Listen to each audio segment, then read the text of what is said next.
Well, since you are now back in the gym and you're really taking your career seriously, Mhm. how do you get around? So you know that PEDS is a very big issue, and I noticed Mhm. that you took, I don't even know if I can say it right, sibutramine. Is You that know, right? no one's ever asked me the story, and you're the first person to I'm ask gonna about ask because it. I always ask about PEDS. So, Yeah, so actually, I'll tell you the story because I've never had anything to hide, and I was kind of frustrated because,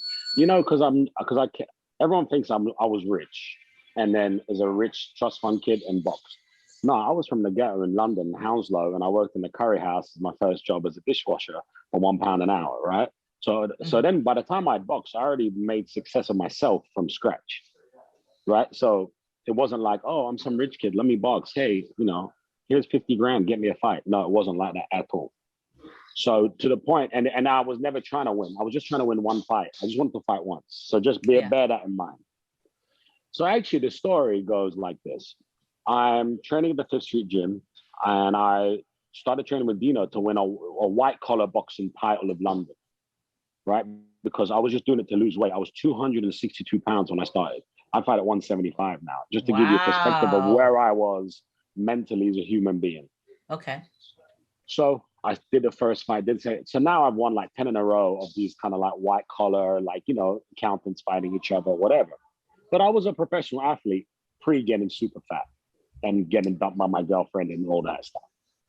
Going through my own life.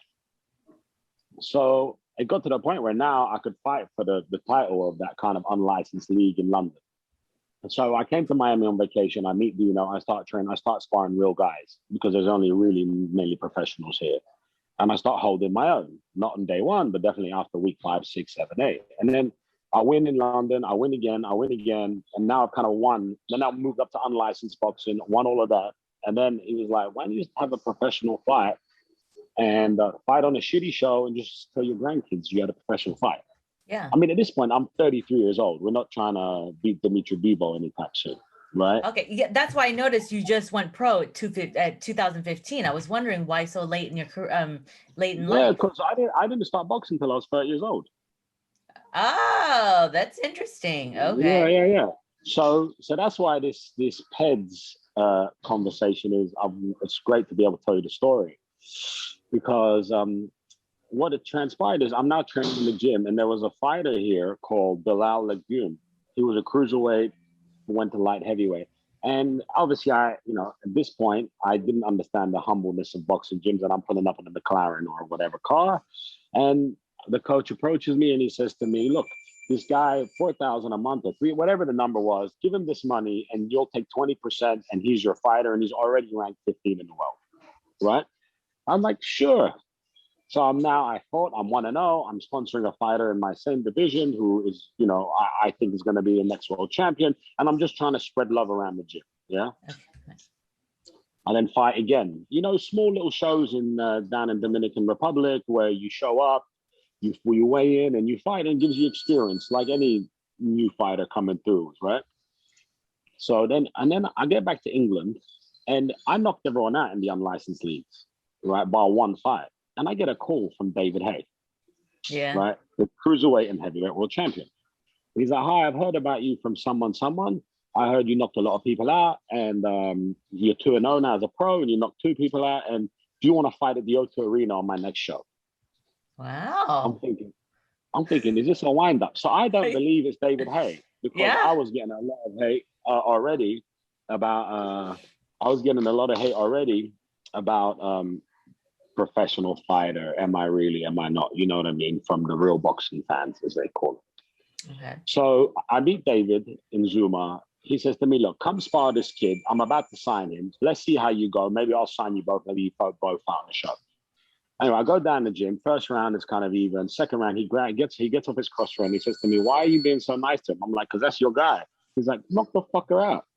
Like David has that mentality, knock everyone out. He Yeah. doesn't care. I've even sparred his own cousin. He's like, put him to sleep. Second round, I slip. I knock the guy out. He busts his neck. I take his spot. I get signed by David. He doesn't. I fight at the O2 Arena. So at this point, I'm still sponsoring this fighter called Bilal Lagoon. And so his brother, who's the promoter, he calls it, he's like, we're not really selling enough tickets for the show. could you fight for us? Because you have a bit of a name now, Ota Arena. I'm already on TV. I have a TV show. I'm someone, right? So he's like, will you fight on the show? So I'm like, it's in 3 weeks. I just fought. He's like, yeah, but you know, it'll be some easy like fight at whatever weight you want. I'm like, oh, okay, cool. Because we weren't championship fights. I was fighting a catch weight around 180. I wasn't at 182, 183. I wasn't having to be at 79 because there's no title. I could have fought at 199, no difference, right?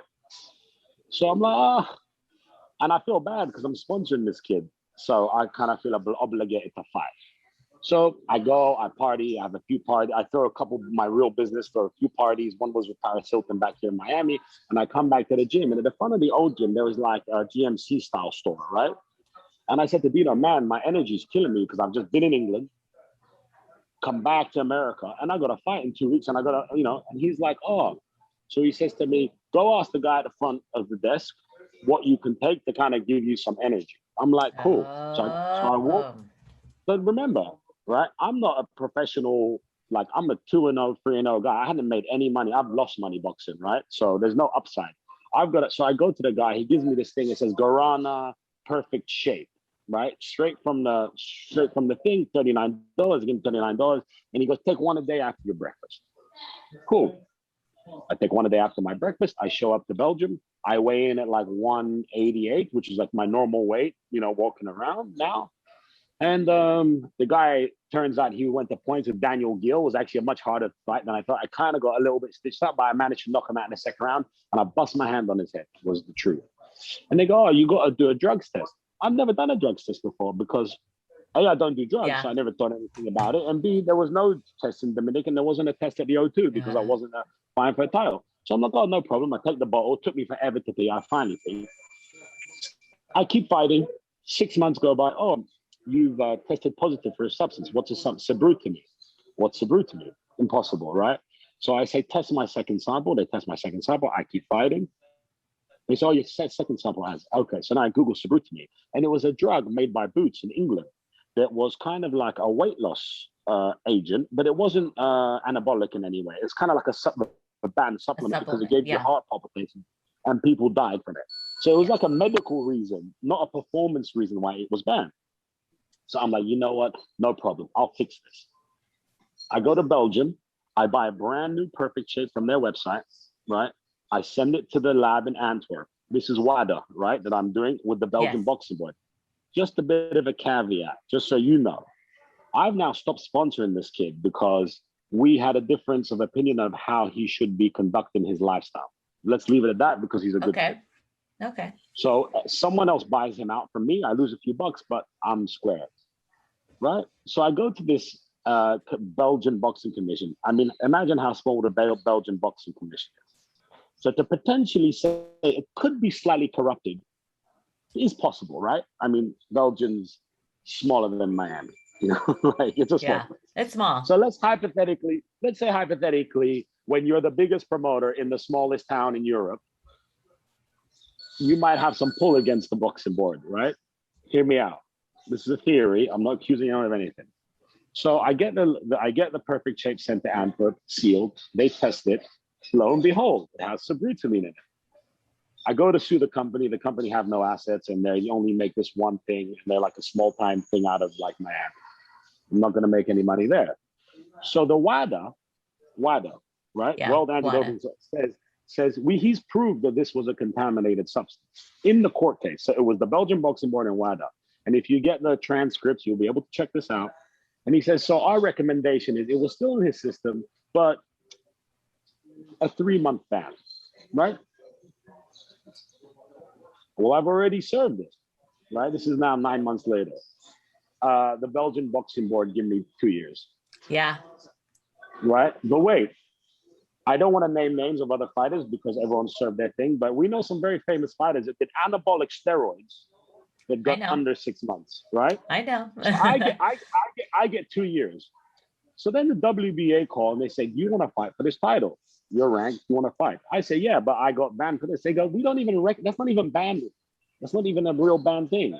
What are you talking about? We don't even recognize that.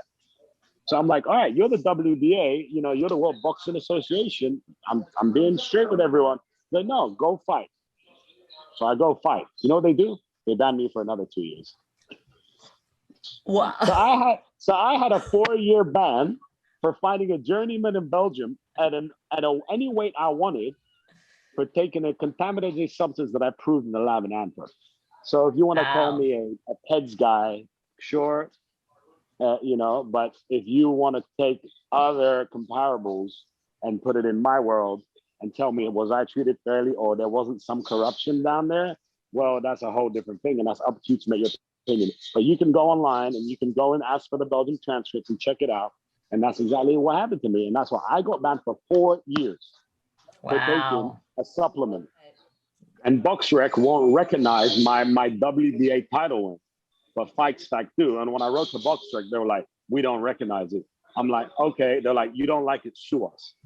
I'm like, you're just a website. Why are you being negative?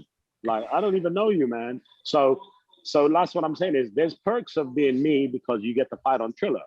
But there's also the other side where I got banned for 4 years when I was number 10 in the world. And by the way, Jean-Pascal was number 9. Well, if WBA asked you to go fight for them for another belt since your thing is lifted, would you? 100%. Oh, okay. Well, no hard feelings with WBA. Listen, I'm in the gym with like real serious guys. No, the WBA had my back. The WBA did me the favor. They let me fight. And I'm still friends with those guys. I'm friends with Mauricio Suleiman. They're all good people. They all respect me. I said I'll fight, and I said you can test me at random, even though I wasn't even anyone to be tested at random because I know I don't do it. I don't even smoke weed. So anyway, that was like a frustrating experience in my life, and we got past it, and I just focused on business. I made more money. Now they can hate me even more, and guess what? I'm in the phase of my life.